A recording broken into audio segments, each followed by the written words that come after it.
Umabot na sa higit 15,000 ang bilang ng mga taong lumikas mula sa kanilang mga tahanan sa Zamboanga City. Patuloy ang pagdating ng relief goods pero ang problema, nagkakaubusan na ng espasyo sa evacuation center at ang iba nga sa kanila sa kariton na nahihiga at tinitiis na lamang ang lamig ng panahon.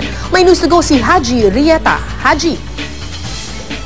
Yes, karamihan nga sa mga residenteng lumikas na nasa evacuation centers ngayon ay wala pa rin maayos na tinutulugan. Ang ilang pamilyang nakausap natin kasi kagabi ay sa mga karton at kariton na nga lang humihiga. Ang iba ay ginamit na lang ang kanilang kumot para gawin na mga silungan. Dahil kasi sa dami ng mga lumikas ay wala na talaga silang maayos na masisilungan.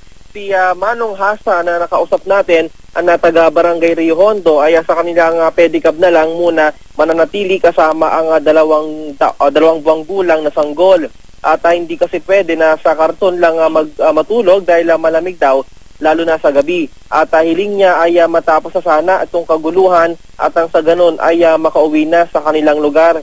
At dahil nga sa patuloy na kaguluhan ay wala pa ring pasok sa mga eskwelahan. Kaya ang grade 2 pupil na si Juliana Abdul ay namimiss niya na raw itong kanyang pag-aaral. Bukod daw sa mga kaibigan at guro ay miss na rin daw niya ang mga pinag-aaralan nila sa eskwela.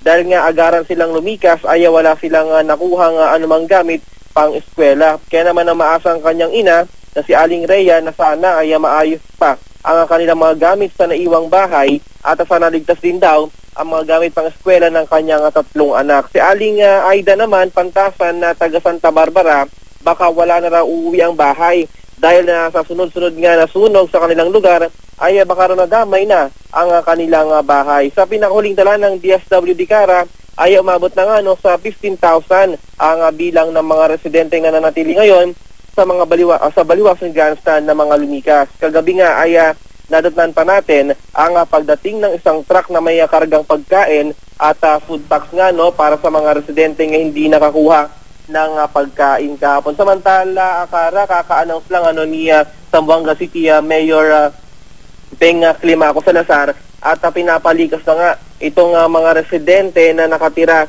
sa 6 na barangay kung saan kasalukuyang nagaganap itong tensyon sa kanilang lugar. At sabi nga niya kanina ay hanggat maaari ay lumikas na sila doon nang sa ganun ay hindi sila madamay sa kaguluhan. Kara?